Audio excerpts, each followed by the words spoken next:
ভক্তদের বিচ্ছেদের খবর দিলেন ঢাকাই সিনেমার জনপ্রিয় চিত্রনায়ক আরফিন শুভ। স্ত্রী অর্পিতার সঙ্গে 9.5 বছরের দাম্পত্য জীবনের ইতি টেনেছেন তিনি। বুধবার রাতে এক বিবৃতিতে নিজের সংসার ভাঙার খবর জানিয়েছেন এই নায়ক নিজেই।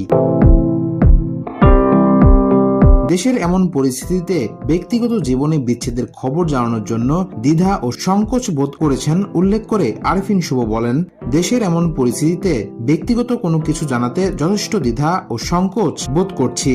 তারপরও মনে হলো আপনাদের বিষয়টা জানানোর সময় এসেছে। বিবৃতিতে এই নায়ক লেখেন, আমি অত্যন্ত দুঃখের সঙ্গে জানাচ্ছি যে আমি আর অর্পিতা আমরা হয়তো বন্ধু হিসেবেই ঠিক আছি, জীবনসঙ্গী হিসেবে নয়। আমরা গত 20 জুলাই এই সিদ্ধান্তে উপনীত হয়েছি, বন্ধুত্বটুকু নিয়ে দুইজনের সম্মতিতে বাকি জীবন নিজেদের মতো করে বাঁচব।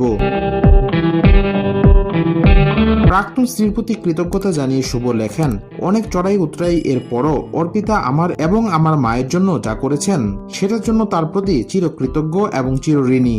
ব্যক্তিগত জীবনের এই কঠিন সময়ে ভক্তদের জন্য শুভ বলেছেন, মা চলে যাওয়ার পর জীবনটা একেবারে শূন্য হয়ে গেছে, কিন্তু আমি বিশ্বাস করি আপনাদের দোয়া ও ভালোবাসা আমার সঙ্গে আছে, যেটা নিয়ে বাকি জীবনটা সুন্দর ও সুস্থভাবে বাঁচতে পারবো। দেশের সাম্প্রতিক কোটা আন্দোলনের ঘটনা নিয়েও কথা বলেছেন এই ঢালিউড নায়ক। বিবৃতির শেষ অংশে শুভ লিখেছেন, দেশের সাম্প্রতিক ঘটনায় শিক্ষার্থী সহ যারা প্রাণ হারিয়েছেন তাদের বিদেহী আত্মার মাগফিরাত এবং আহতদের দ্রুত সুস্থতা কামনা করছি। সবার জীবনে শান্তি আসুক, দেশেও শান্তি ফিরে আসুক এই কামনায়।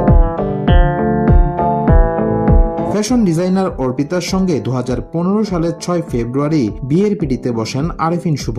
প্রায় 9.5 বছর পর তাদের সংসার ভাঙল চলতি মাসের 20 জুলাইয়ে।